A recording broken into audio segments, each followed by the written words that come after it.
Nilipat nga lang din pala namin sa maayos na lagayan itong pinatubo namin buto ng gulay. At after ilang araw nga lang din pala ay ganito na nga rin pala yung naging hitsura nila. Pero bago nga pala lahat guys, dahil marami pa nga sobrang punong kahoy dito kaya kailangan muna namin itong tanggalin. Kaya habang hinihintay ko si Neil ay dandahan ko na nga lang din palang tinanggal dito yung iba pang mga puno. Maganda ngayon kasi maaga pa kaya di pa masyadong masakit yung sikat ng araw. Plano sana namin gawa ng magandang lagayan itong pinatubo namin mga buto ng gulay. Kaso lang baka matagalan pa kami at sakto naman okay pa pala yung bahay kubo dati ni tatay. Kaya napag-isipan namin na doon na lang muna ilagay kaysa gagawa pa kami ng bago. Dahil din kasi dito namin to nilagay kasi malapit nga lang din pala to sa tinatrabaho naming lupa. Maliit lang din kasi yung space dito kaya pinatong nga lang din pala namin yung iba kaya kailangan talaga naming malipat baka di makatubo ng maayos yung buto ng gulay. Medyo malayo lang talaga unti itong nilipatan namin pero okay lang kasi kasama din to sa aming trabaho. Pero dalawang balikan lang din naman namin ni Neil at ginamitan namin ng yero para mapabilis nga rin pala yung aming trabaho. Kasi kapag isa-isahin pa namin sa pagbuhat itong seedling tree baka abutin pa kami dito ng tanghali. Okay, guys, kuha muna tayong buko guys. Kasi kuha tayo. Okay. Ina mo. Grabe naghana ba ng kuha na eh.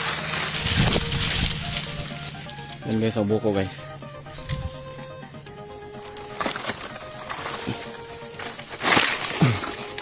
Success! Kuhan ba, scripted ko na ba? Kaya pagkatapos ko dito mabasa yung lupa ay tinabunan ko nga lang din pala ng dahon ng saging at trapal para di nga rin pala madaling matuyo. Itong ginagawa namin ngayon ay kumuha nga lang din pala kami ng idea sa ibang tao kung paano mapabilis sa pagtubo dito yung buto. Kasi kung kami lang din yung gagawa lalo na kasi wala pa kaming masyadong alam sa mga ganitong gawain kaya mahirapan din talaga kami. Maganda din kasi yung makinig muna tayo sa maraming alam para meron din tayong matutunan. Kaya pasalamat na lang din talaga ako sa mga taong tumulong para makakuha kami ng maraming idea. Kaya habang wala pa nga pala si tatay dito sa bukid ay ginamit nga lang din pala muna namin ang kanyang kalabaw at try nga lang din pala namin na kami lang yung mag-araro. Kaso dahil din sa pagpipilit namin dito ay kami na nga lang din talaga yung natawa sa ginagawa namin.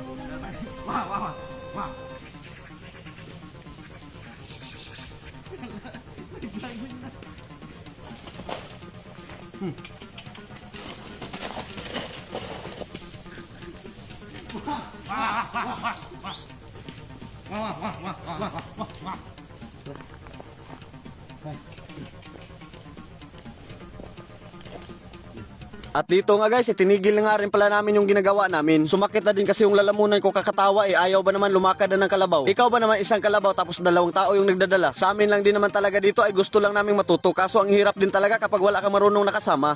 Grabe guys, sorry pero ang hirap talaga. Di madali, no? Lalo na pag wala expert na kasama eh. Oh? Ginawang yung dun, ginawang yung ano ba? Pre-throw ng ano, basketball. Okay na yun. Grabe hirap. Pero kung meron lang sana kaming marunong na gano'n ng kalabaw pag ganito. Madali lang naman dalhin yung kalabaw. Hirap talaga pag lalo na. Kasi di kami expert eh. Pero sobrang enjoy. 2, 3. Grabe ang bilis. 3 and 3 seconds. Sarap niya na. Sobrang tamis guys. Wow. First bite, first bite. Wow.